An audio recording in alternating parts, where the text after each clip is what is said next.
San Antonio Water System Standard Specifications for Construction. Item No. 819. Galvanic Anode Cathodic Protection. Part 1 General. 819.1 Description. 1. The work of this section includes providing a complete galvanic anode cathodic protection system for the structures as outlined on the drawings.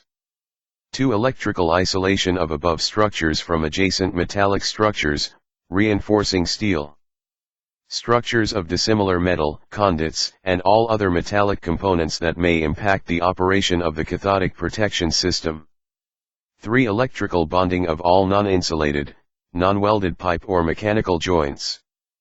4. Installation of galvanic anodes and all other work described herein and on the drawings.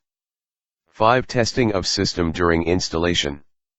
6. Cleanup and restoration of worksite.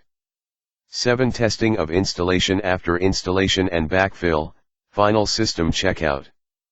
819.2 Requirements. 1. If the products installed as part of this section are found to be defective or damaged, or if the work of this section is not in conformance with these specifications, then the products and work shall be corrected at the expense. 2. Any retesting required due to inadequate installation or defective materials shall be paid for by the contractor. 3. The work also requires that one supplier or subcontractor accept responsibility for the work as indicated, but without altering or modifying the contractor's responsibilities under the contract documents. 4. The work also requires coordination of assembly, installation, and testing between the pipeline contractor and any cathodic protection material supplier or subcontractor. 819.3 Related work specified elsewhere. The work of the following sections applies to the work of this section. Other sections of the specifications, not referenced below, shall also apply to the extent required for proper performance of this work. 1. Site safety and regulatory requirements. 2. Coatings. 3. Piping. 4. Excavation, trenching, backfilling, and compacting. 5. Cast-in-place concrete. 819.4 Reference specifications, codes, and standards. The work of this section shall comply with the current editions of the following codes and standards. 1. American Society for Testing and Materials, ASTM. B3 Standard Specification for Soft or Anode Copper Wire. B8 Standard Specification for Concentrically Stranded Copper Conductors, Hard, Medium Hard, or Soft. B80 Magnesium Alloy Sand Castings. B843 Magnesium Alloy Anodes for Cathodic Protection. C94 Standard Specification for Ready Mixed Concrete. D1248 Standard Specification for Polyethylene Plastics Extrusion Materials for Wire and Cable. D1785 Standard Specification for Polyvinyl Chloride, PVC, Plastic Pipe, Schedules 40, 80, and 120. D2220 Standard Specification for Polyvinyl Chloride, PVC, Insulation for Cable and Wire. D3005 Standard Specification for Low Temperature Resistant Vinyl Chloride Plastic Pressure Sensitive Electrical Insulating Tape. D4388 Standard Specification for Non-Metallic Semiconducting and Electrically Insulating Rubber Tapes. 2. American Water Works Association, AWWA. C217 Application and Handling of Wax-Type Protective Coatings and Wrapper Systems for Underground Pipelines. 3. National Association of Corrosion Engineers, NACE. SP0169 Control of External Corrosion on Underground or Submerged Metallic Piping Systems. SP0286 Electrical Isolation of Cathodically Protected Pipelines. RP0375 Wax Coating Systems for Underground Piping Systems. M0497 Measurement Techniques related to criteria for cathodic protection on underground or submerged metallic piping systems. 4. National Fire Protection Association. 70 National Electric Code. 5. National Electrical Manufacturers Association, NEMA. TC2 electrical polyvinyl chloride, PVC, tubing and conduit. TC3 PVC fittings. 6 Underwriters Laboratories Incorporated. 83 Thermoplastic insulated wires and cables. 486A wire connectors and soldering lugs for use with copper conductors. 510 polyvinyl chloride, polyethylene, and rubber insulating tape. 514 outlet boxes and fittings.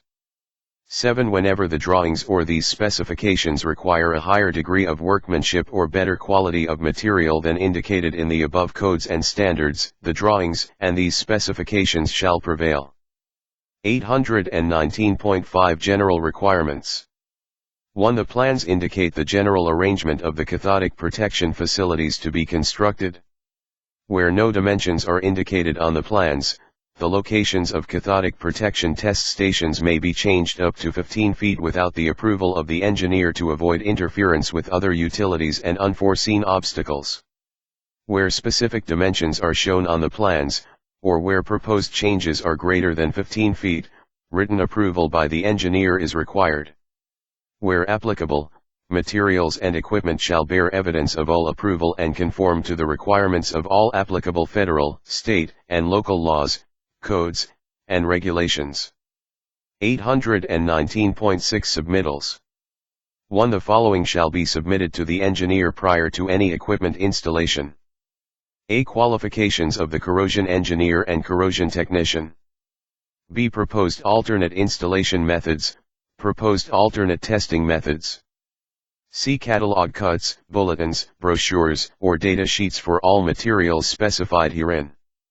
D. Certification that the equipment and materials proposed and listed below meet the specifications and the intent of the specifications.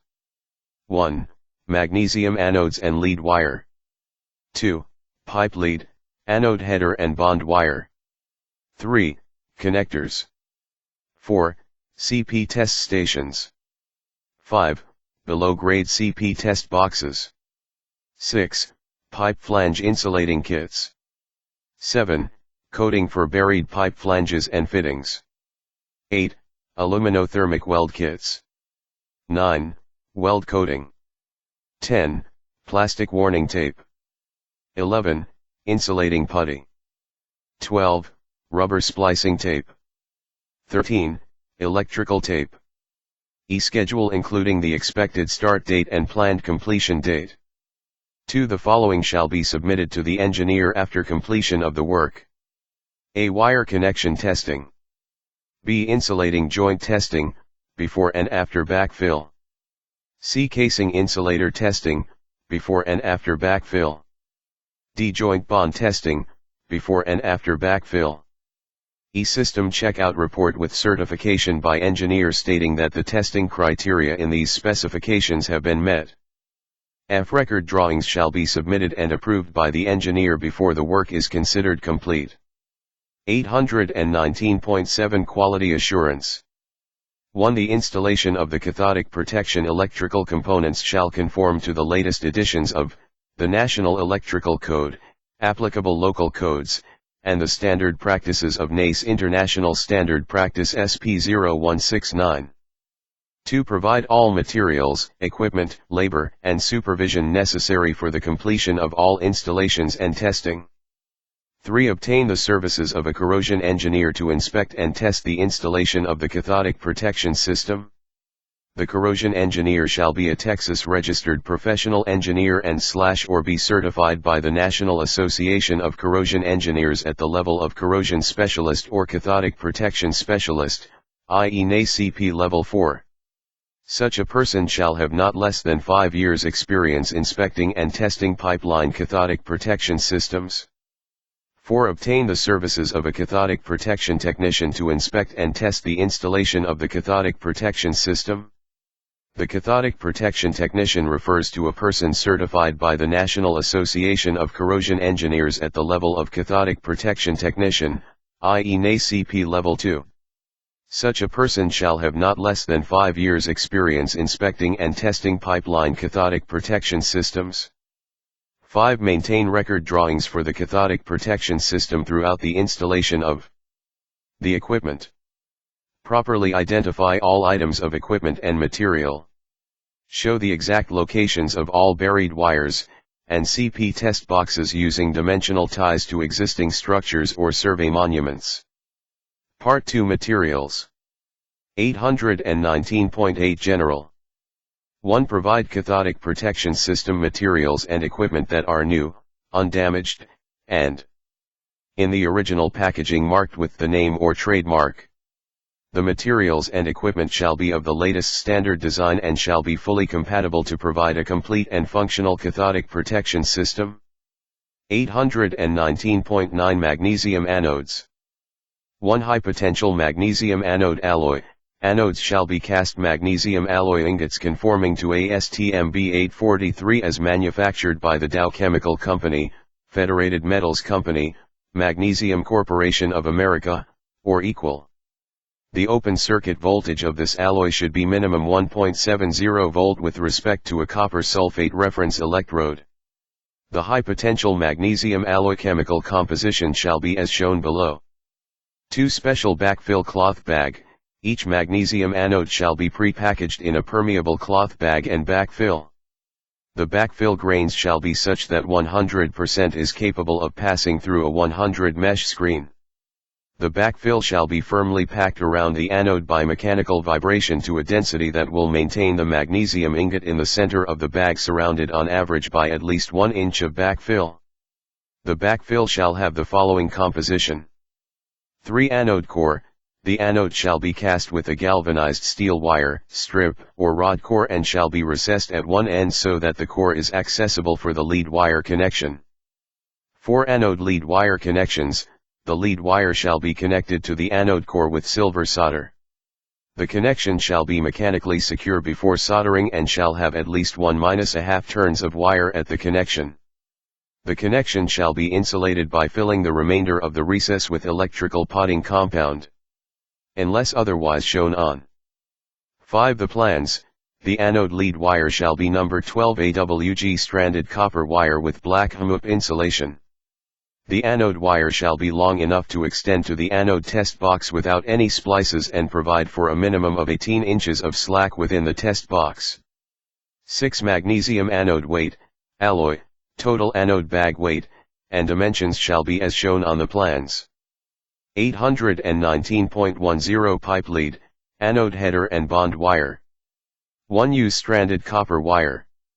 Wires with cut or damaged insulation are not acceptable and replacement of the entire lead will be required. Wires shall be sufficient length to extend from the point of installation on the pipeline to the appropriate corrosion monitoring test box without splices and provide for a minimum of 18 inches of slack within the test box. 2. Direct buried CP wires. Wires shall be stranded copper that conform to ASTM B3 and ASTM B8. All test wires and anode header/collector cable shall be minimum number 10 AWG. Test wires and anode header/collector cable shall have HMUP insulation specifically designed for cathodic protection service and suitable for direct burial in corrosive soil, conforming to ASTM D1248, Type I, Grade J3, Class C, Category 5, HMUP Type CP. Wire insulation color shall be as shown on the drawings. 3. Pipe joint bonding wire. Wire shall be number 4 AWG and shall have 7/64 inch thick HMUP black insulation specifically designed for cathodic protection service and suitable for direct burial in corrosive soil, conforming to ASTM D1248, Type I, Grade J3, Class C, Category 5, HMWPE Type CP. Install bond wires at the minimum length required. Number of bonds per joint shall be as shown on the drawings. 819.11 Connectors. 1. Split bolts shall be compact, high strength, high conductivity copper alloy, have free running threads and easy to grip wrench flats. All current carrying bolts and hardware shall be copper alloy.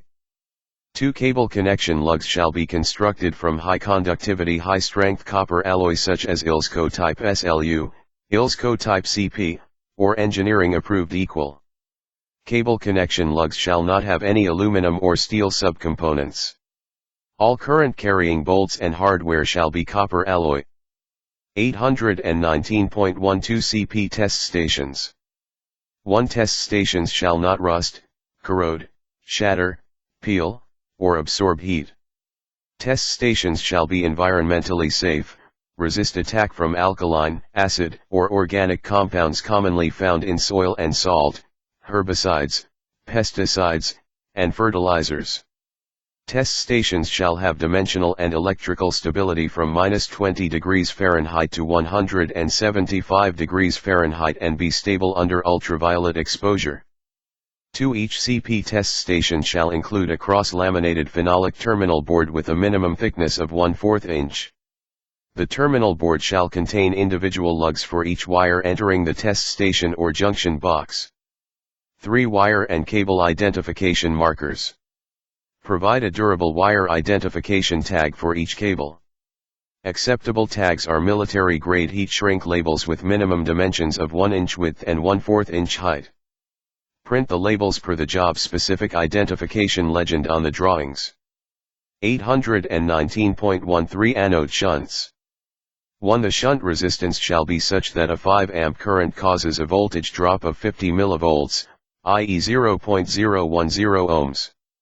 Shunts shall be number 12 AWG, 5-3/4 inch long manganese wire style such as the Holloway type Rs or engineering approved equal. 819.14 Below grade CP test boxes. 1. Provide an electrical pull box or concrete valve box for all below grade CP test stations. Generally, boxes shall be installed outside of any roads or parking lots. Where traffic loading of the boxes is required, they shall be designed to withstand H20 traffic loads.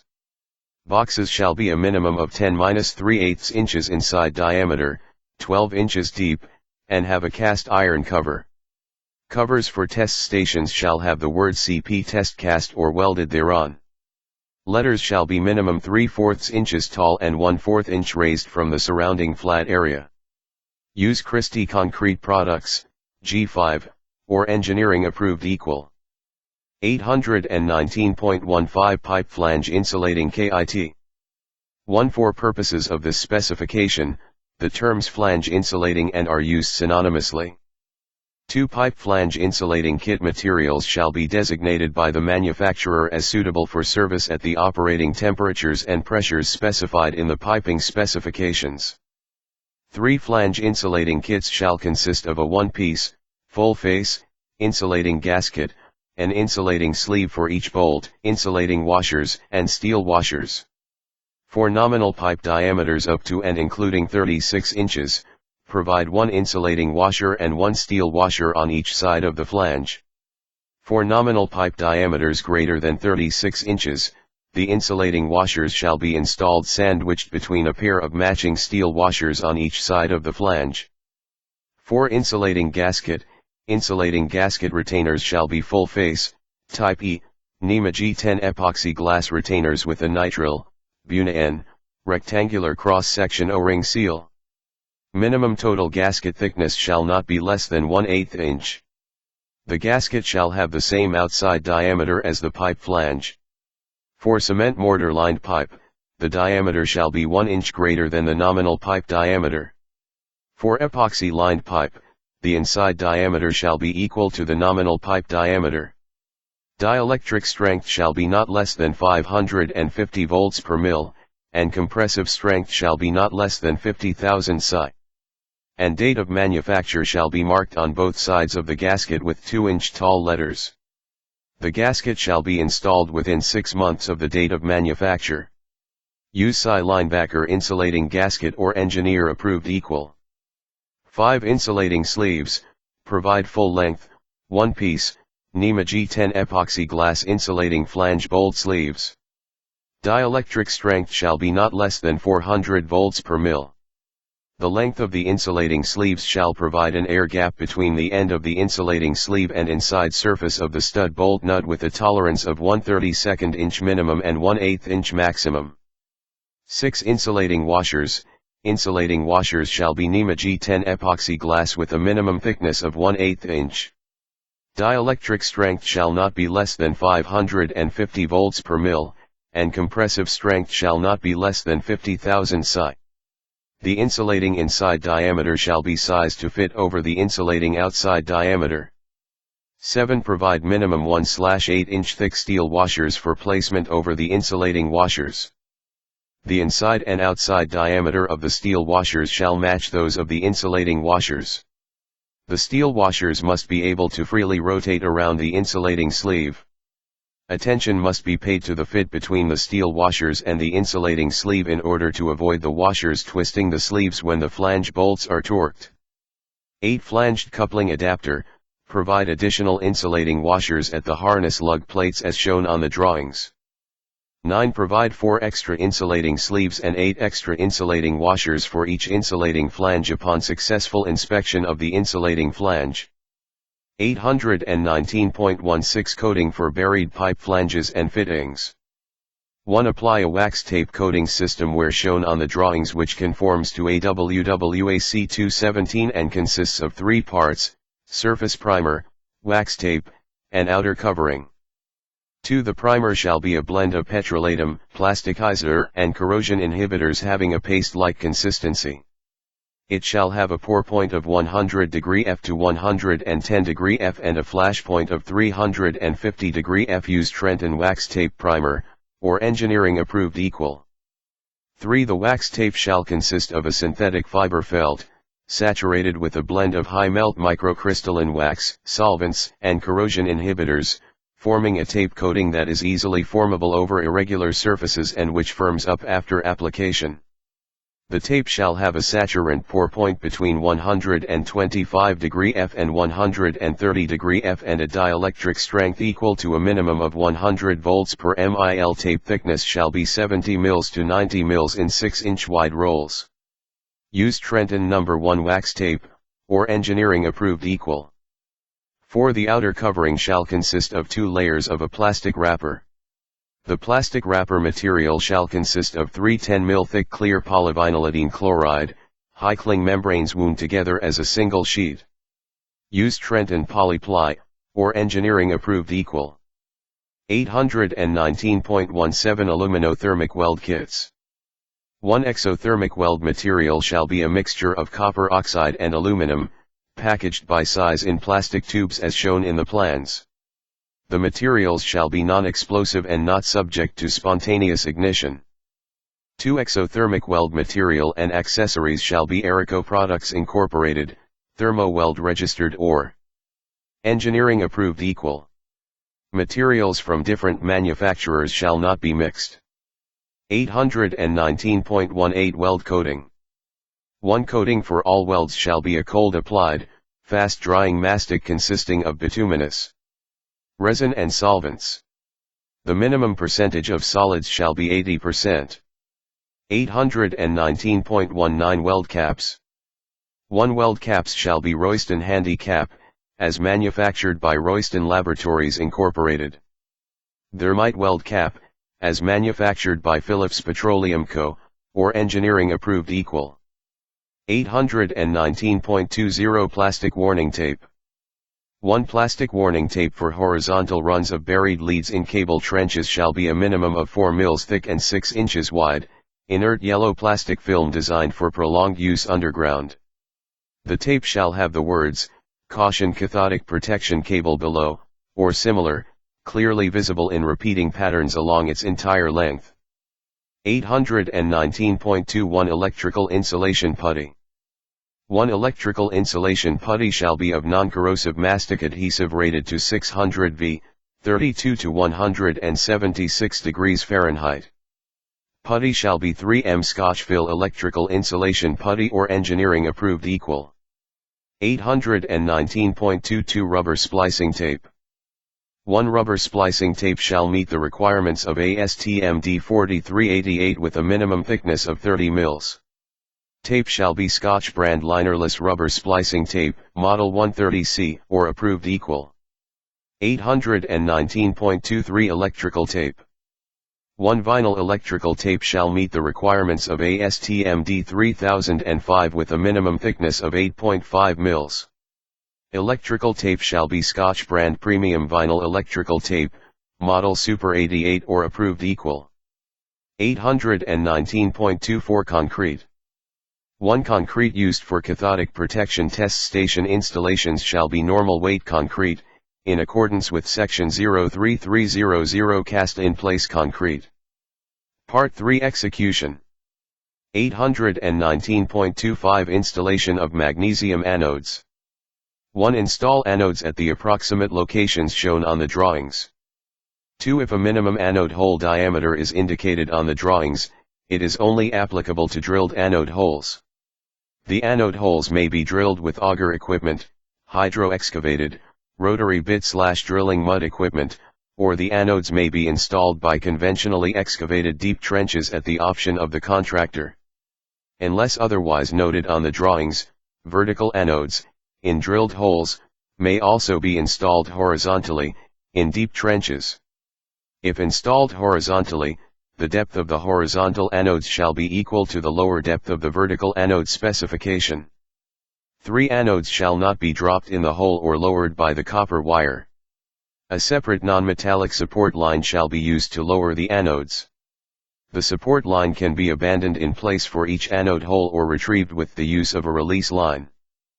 4. After lowering the pre-packaged anode into the anode hole, add a minimum of 30 gallons of potable water to the hole to fully saturate the powdered backfill, bentonite/gypsum/sodium sulfate, mixture around the anode.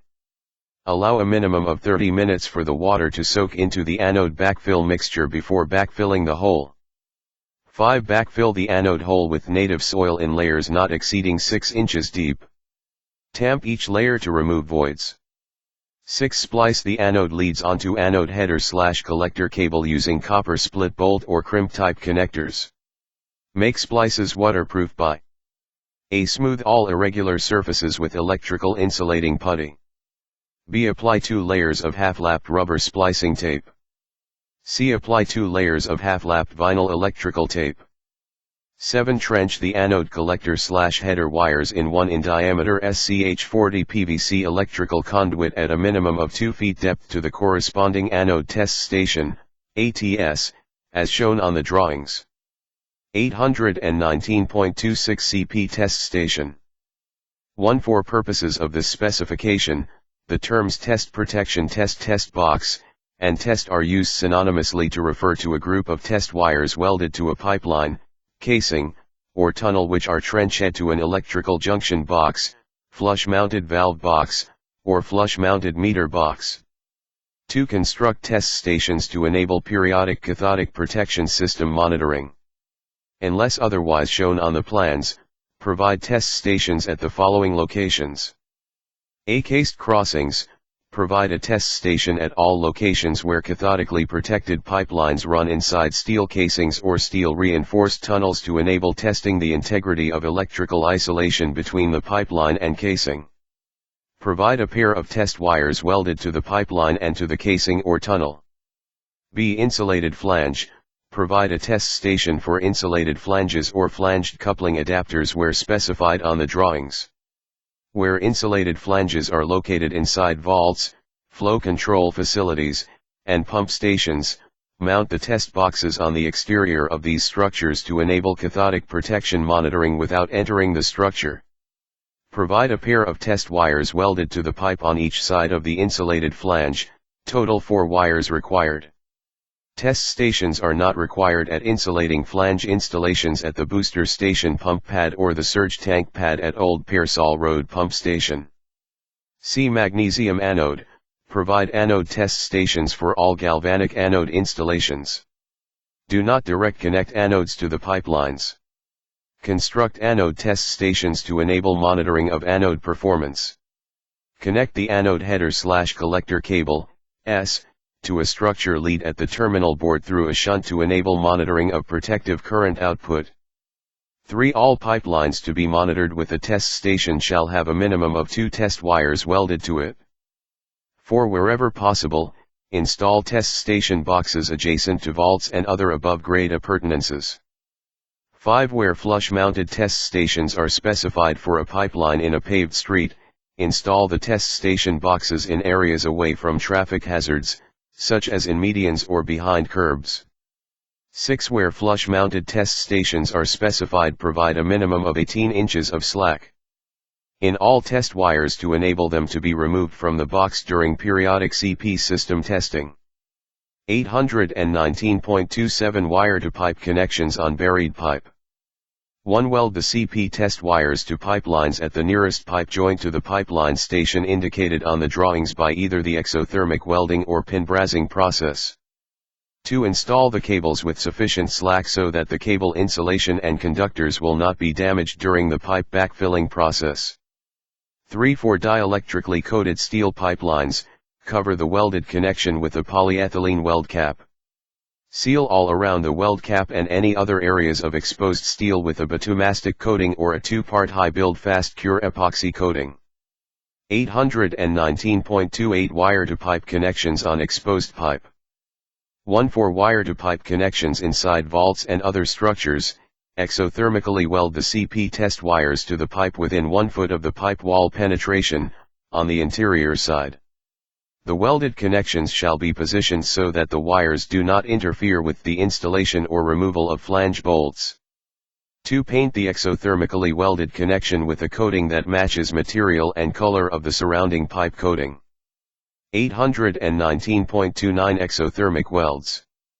1. Make wire connections to the pipeline or other structure with an exothermic weld process, CAD weld, or engineering approved equal, or pin brazing process, per recommendations. 2. Provide a minimum separation of 6 inches between multiple welds. 3. Remove a minimum amount of the existing coating required for placement of the weld tool on the steel structure. The steel surface must be completely clean and dry, near white metal surface preparation.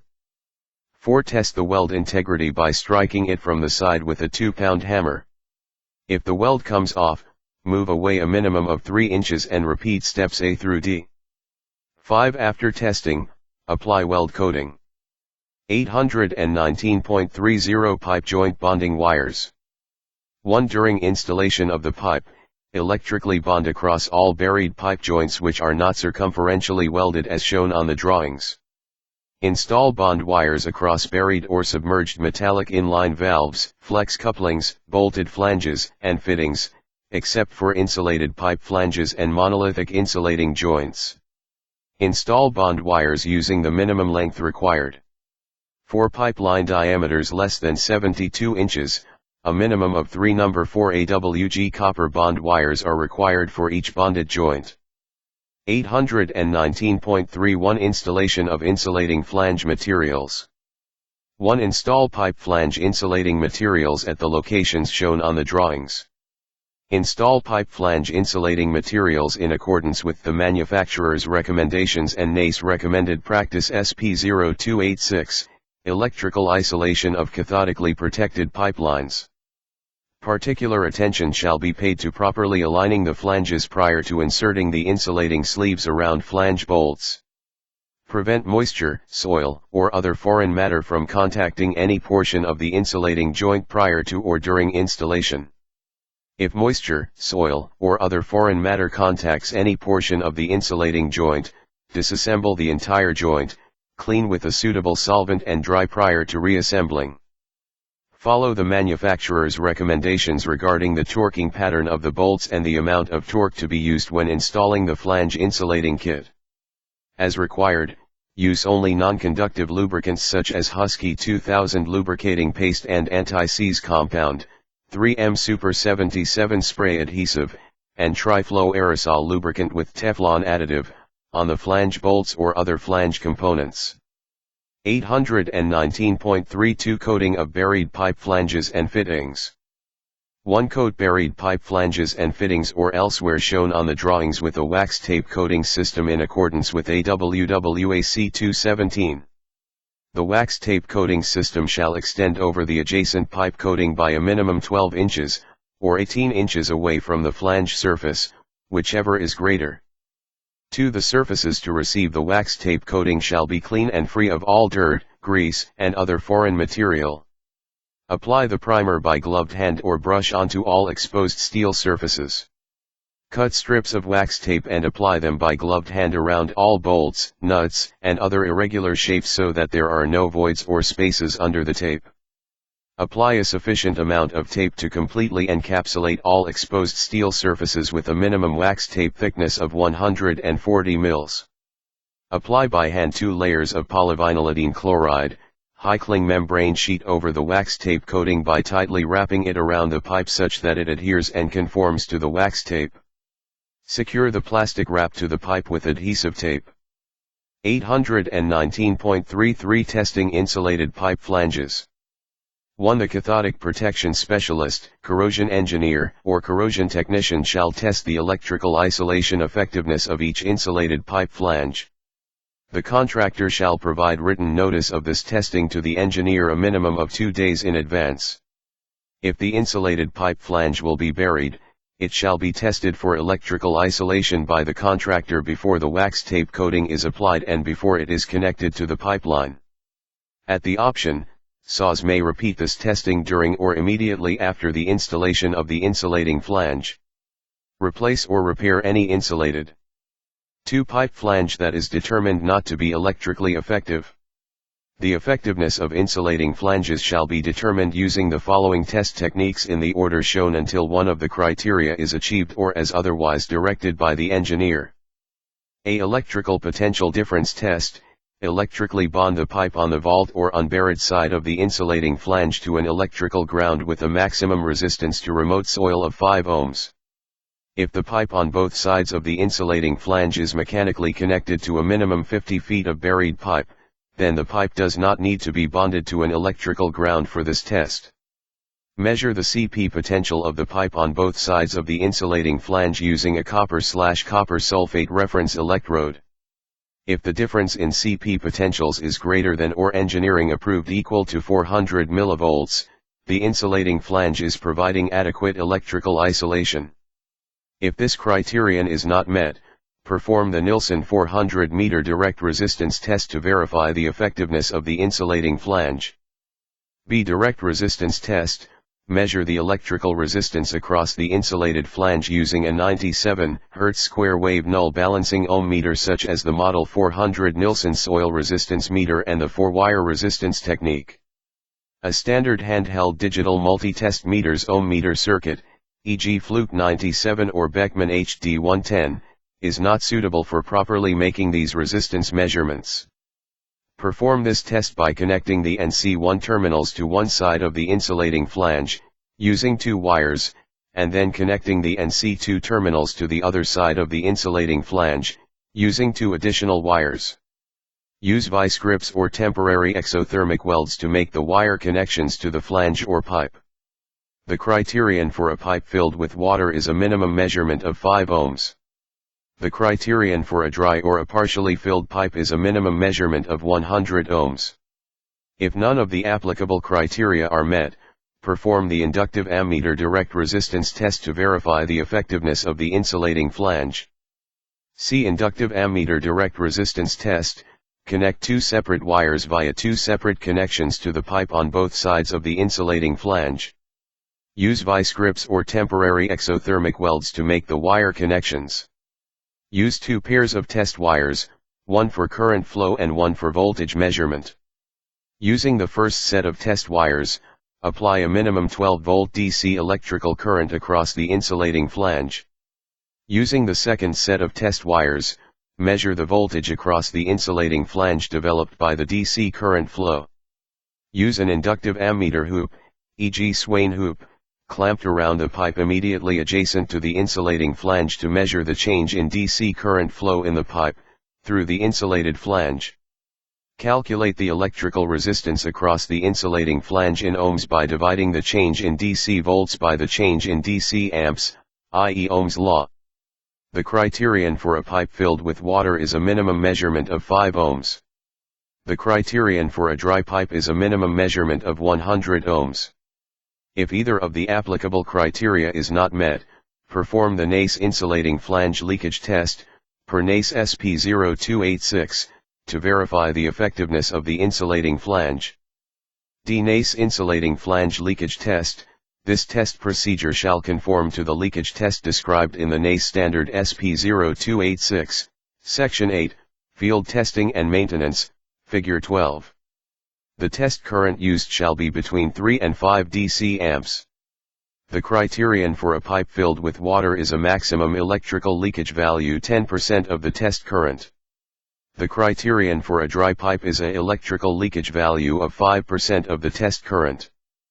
3. Individual flange bolt electrical resistance testing, for all insulated flanges to be buried and for all other insulating flanges that do not meet any of the previous minimum criteria. Measure the electrical resistance of each flange bolt to both sides of the insulated flange using a Nielsen Model 400 soil resistance meter and 4-wire resistance technique. The measured resistance value for each flange through bolt shall be a minimum of 1000 ohms, as measured from each bolt to both flanges. This criterion applies to flange through bolts and does not apply to valve cap bolts. If lower resistance values are measured, remove, inspect, and replace all imperfect dielectric flange bolt sleeves and washers. If an insulated flange with threaded cap bolts passes the resistance tests for all the, yet fails the other previous tests, remove all the threaded cap bolts, inspect and replace all imperfect dielectric flange bolt sleeve and washer materials and retest. 819.34 Electrical isolation testing between pipe and steel. Reinforcement or encasement. 1. Conduct testing to demonstrate that steel reinforcement in concrete structures and pipe encasements is not in contact with buried pipe. Correct all contacts detected between pipe and reinforcement or encasement. 2. The contractor shall prepare written test procedures specifying the methods and equipment that will be used. Submit the proposed test method to the engineer for approval a minimum of 30 days before the first concrete placement. 3. Isolation test methods may include measurements made between pipe and reinforcement or encasement for voltage difference, electrical resistance, or other parameters as required to prove electrical isolation. In no case shall an electrical resistance measurement made with a volt-ohm multimeter be accepted as a test procedure.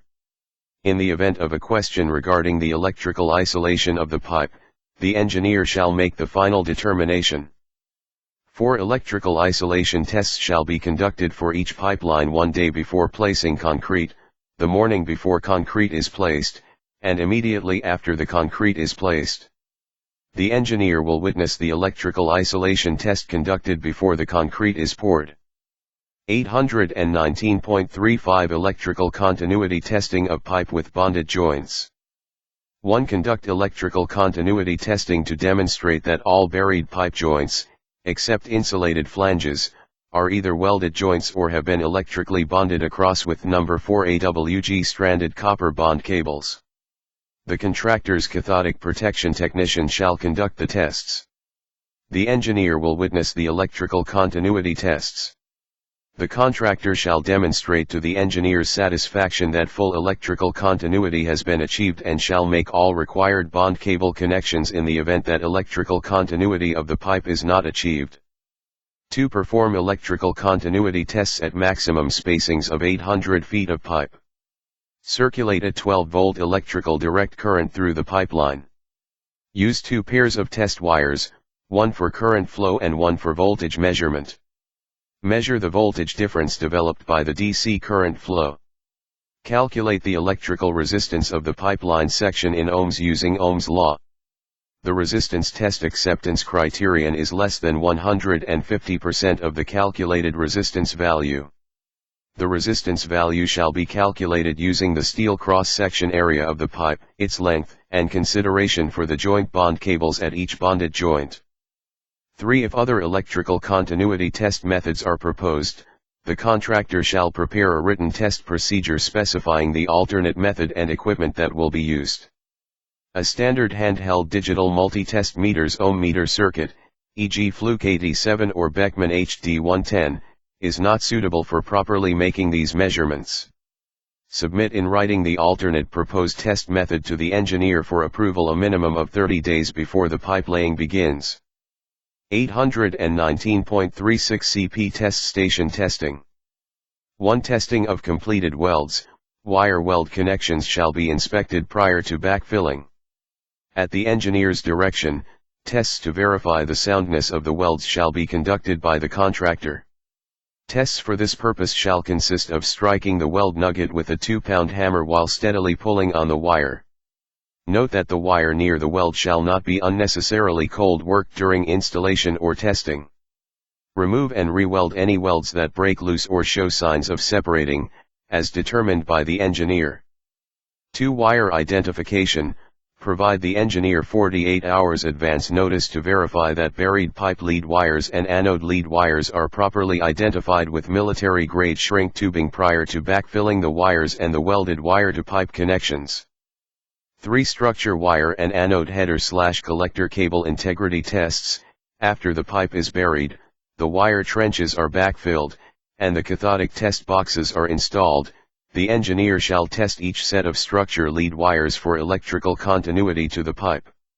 If more than twice the theoretical resistance of the pipe lead wire lengths is measured, the contractor shall excavate the pipe and replace the structure lead wires. 819.37 Cathodic Protection System Activation. 1. Retain a NACE certified Level 2 cathodic protection technician to perform the inspection testing. Perform tests under the direct supervision of a Texas-registered professional engineer or a NACE certified cathodic protection specialist or NACE certified corrosion specialist. Supervision is defined in this specification as requiring a minimum 8 hours of on-site field work at the start of the inspections to work with the cathodic protection technician to plan, direct, and verify the testing procedures and to provide troubleshooting as required. 2. Provide a minimum of 5 days advance notice to the engineer before the cathodic protection activation will be performed to allow for coordination and observance of these tests. 3. Before beginning each day of testing, calibrate portable copper sulfate reference electrodes with respect to a master reference copper sulfate reference electrode. 4. Measure CP native potentials, i.e. baseline pipe to soil potentials, at all CP test stations. Measure CP native potentials on at all TS wires. Where 2 wires are attached to the same pipeline, measure and record the CP native potentials for both wires. If the potential measurements for the same pipeline differ by more than 2 mV, investigate the cause. See the previous paragraph titled Pipe Test Wire Integrity Tests. 5. Measure the open circuit anode to soil potentials of all magnesium anodes before they are connected to pipe wires at the anode test stations. Verify minimum values of negative 1.70 volts for high potential magnesium anodes. While making these measurements, place 7. The copper sulfate reference electrode in the soil directly over the anode holes. 8. Activate the cathodic protection system by connecting all the anode wires to the shunts inside the anode test stations. 9. Measure CP on potentials at the same locations where CP native potentials were previously measured. 10. Measure all anode currents at the anode test stations by measuring the voltage drop across the calibrated shunts provided. Calculate the corresponding amount of direct current flow using the shunt rating. Explicitly state the shunt rating on each data sheet. 11. Perform a synchronously interrupted survey of the CP system at least 2 weeks after initial energization to allow for the development of the cathodic polarization process. Measure CP on potentials and instant off potentials at all test stations. 12. Furnish all test results including all CP potential readings, electrical continuity test data, anode current readings, insulating flange test data, dates, and times. Reference all data to pipeline station numbers. Submit all data along with a letter report to the engineer. The letter report shall include a description of the test methods, analysis of the data, and conclusions about the CP system's effectiveness. Submit all data in spreadsheet format compatible with Microsoft Excel. Submit data in both hard copy and computer disk format. 819.38 Acceptance Criterion for Steel Pipe with Dielectric Coating. 1. The operation of the cathodic protection system shall be tested to ensure that all portions of the pipeline are provided a full level of corrosion protection. The standards used to evaluate the CP potential measurements shall be in accordance with either of the 2 following NACE SP 0169 criteria. A 0.85 volt CP instant off or IR free potential, a negative voltage of at least B 0.85 volt as measured between the pipeline and a copper sulfate reference electrode contacting the soil directly over the pipeline. Determination of this voltage is to be made the instant the cathodic protection current is synchronously interrupted at all anode test stations. C100 MV camp polarization shift, a minimum polarization shift of 100 mV measured between the pipeline being protected from corrosion and a copper sulfate reference electrode contacting the soil directly over the 00205/2/2023 pipeline. This minimum polarization shift shall be determined by synchronously interrupting all cathodic protection currents and measuring the polarization formation or decay. At the instant the cathodic protection current is interrupted, instant off, an immediate voltage shift will occur. The voltage reading just after the immediate shift shall be used as the base reading from which to calculate the polarization formation or decay.